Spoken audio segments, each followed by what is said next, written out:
Hello, everyone. Welcome to the second part of these amazing events. Thank you, Uma, for putting this together and allowing us to get to know each other and connect with each other. I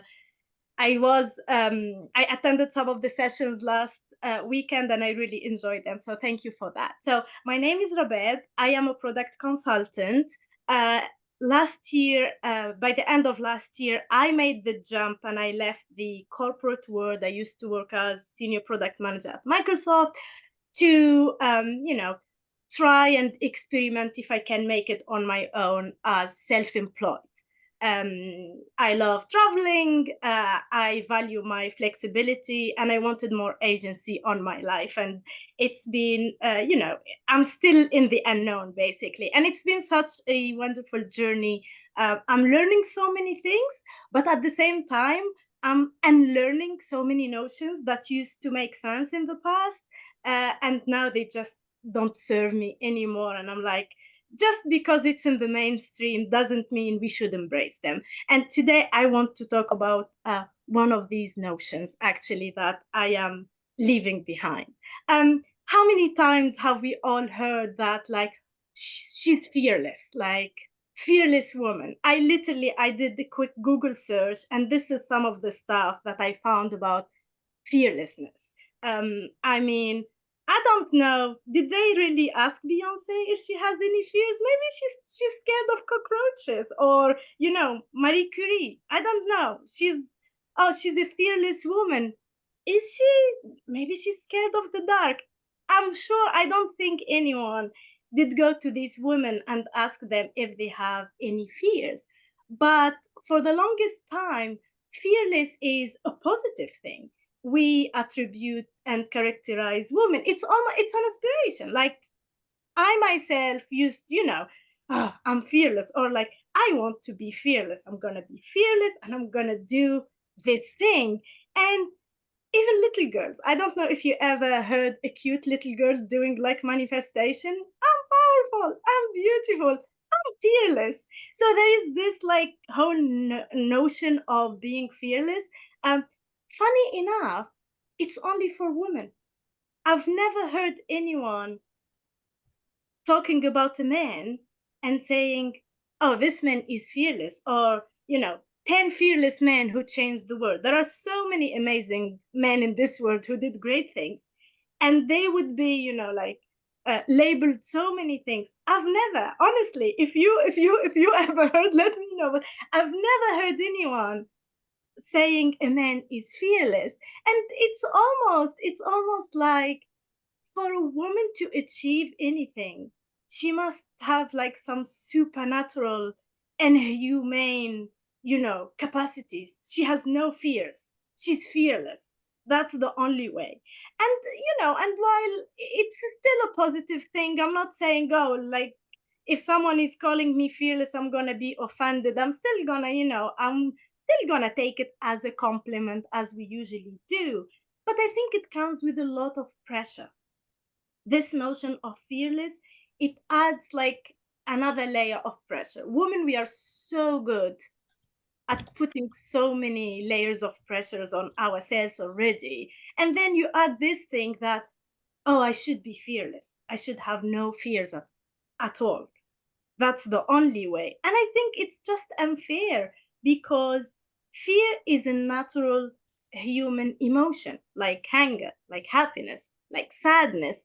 So to say that, oh, I'm gonna, erase any fears I have, I'm gonna pretend I don't have any fears, it's just, in fact, a pressure that might stop you from doing something. Instead of like, so it's gonna, sometimes it backfires. Last week one of the speakers was talking about like the fear of change, or like just embracing the change. And I think sometimes you are like, you're scared of the unknown, you're scared to take that big promotion or to lead your own team.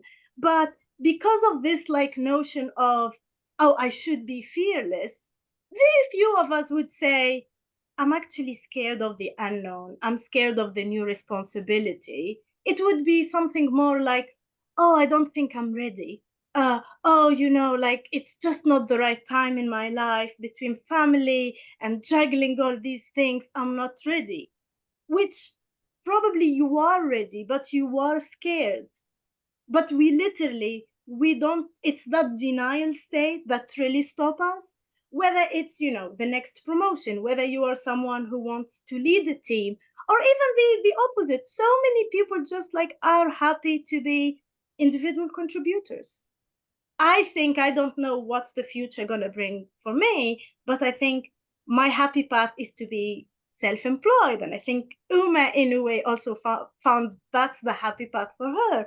But sometimes we don't take the path that is for us because we are scared, but we don't admit that fear. So instead of just like looking at the root causes and dealing with them, we are in a state of denial and we add like a bunch of like excuses. I for the longest time I would be joking like, oh, I'm such a procrastinator. While in fact, I do procrastinate because I'm scared of failure. So I do not start on tasks until, it's deadline time, until it's you really need to start on a task. And I could see the difference in me and in my behavior now that I just admit it. Every time I see that I'm like reluctant to start something that I really should start on, I genuinely talk to myself and I say, okay, you're scared. You're scared of failing on this task. This thing means so much for you that you're even like scared to start, but we need to try. And it's okay even if we fail. And it really helps to get me to start on something. So, and that's why I think this notion of fearless, I don't want to be called fearless anymore. I have so many fears.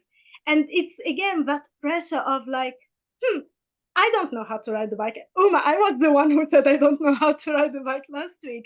And it's just the many times I felt bad because I'm scared of jumping out of a plane, because I'm scared to ride a bike. It's just like literally you feel bad about yourself. You put yourself down because like it's years and years of this notion that we women should be fearless. And now I'm like, you know what? I will climb the mountain, you jump out of the plane, and it's fine. We can both, we can experience life differently. So I think it's important for us to literally unlearn this notion of fearlessness. It's just like, I don't think it serves us as much as we think that it is. I want to tell you a little personal story. So, my face on this picture, I was in New Zealand hiking and camping for 3 days with a very good friend of mine, Jasmine. And little did I know that part of the trail was this suspension bridge, which is the kind of bridge that moves when you are walking on it. I'm terrified of suspension bridges. I hate like the void, be like to see the void, the fact it's moving. I've never been on any of these bridges. That was the only path to go forward. And it didn't make much sense after 2 days of hiking to say, oh, I'm gonna go, backward. So I needed to go ahead. And I was terrified. And I said to Jasmine, I said, would it be okay if I hold your hand? And Jasmine said to me, oh, I will hold both your hands. You close your eyes. Do you trust me? And I said to her, I do. She's like, I'll hold both your hands and I'll get you to the other side. Luckily for us, there wasn't a lot of people. And I think if I do remember one of them was a woman. I'm not sure if the other person was a woman or not. But we said, look, I'm scared. Do you mind waiting? Because I don't want anyone else walking on that bridge until we cross. And they were like, yeah, don't worry about it. I closed my eyes. I held Jasmine's hands. And then very slowly, and it was windy, oh my God. And very slowly, we crossed that bridge. That picture, Jasmine took this picture for me on the other side of the bridge. And if you look closely, there are little tears in my eyes because I was like, I can't believe we did that. Do am I still scared of like suspension bridges? Absolutely. I don't think I've been on one since that, just because it didn't happen. But if there is one main reason stopping me from going to the Himalayas is the suspension bridges, actually. Um, I think what changed now is, if I go again, I'll well, I did try. I did not hesitate. But for a lot of fears, I think what changed in my attitude is I will give it a go. I don't know. But I will also listen to my limits. But I would never not do something because I'm scared. I would just be like, okay, we are scared of this thing. Let's see how far we can push it. And believe me, most times we can do the things that we want to do, because fear is mostly in our heads. So, with that, my message to you is, have fears. Like, it's unfair to deny yourselves a human emotion. We all have fears. No one is fearless. That's like nonsense. The notion of being, fearless is okay in a way, but it's like technically not true. Embrace fear. I think it's the denial that is just like stopping us. Embrace fear. I'm scared of this thing, and then see how you can deal with it. Are you scared of public speaking? Come to friendly groups like this. Have mentors, talk to other people, and speak to 2 3 people until you're better at it. Are you scared of, the next promotion because you think, oh, it's going to be a big responsibility? Again, talk to people with more experience, see what things you could do. Maybe you could learn something, you can read a book, etc. But don't find excuses just because you're like, too proud to admit that you're scared of something. And then, like, build up your strategies. How am I gonna deal with it? And that's literally how we cultivate courage. It's not saying, oh, I have no fear, so whatever. I think there is like some sort being humble in saying, I'm really terrified, but I'm gonna give it my best, and I'm gonna do all these things to deal with it. That's true courage. I don't think just like denying the whole thing is what it is. Um, and lastly, this is one of my favorite quotes from Elizabeth Gilbert, from her book Big Magic. And I really, if I can move this, okay, can move this here. I really want to read this for you because I always have this in my mind, and I would invite you to have it on a post-it on your desk. And so, in this paragraph, Elizabeth is talking to fear. She's saying, there is plenty of room in this vehicle for all of us. So make yourself at home. But understand this: creativity and I are the only ones who will be making any decisions along the way. I recognize and respect that you are part of this family. And so I will never exclude you from our activities. But still, your suggestions will never be followed. You're allowed to have a seat and you're allowed to have a voice, but you are not allowed to have a vote.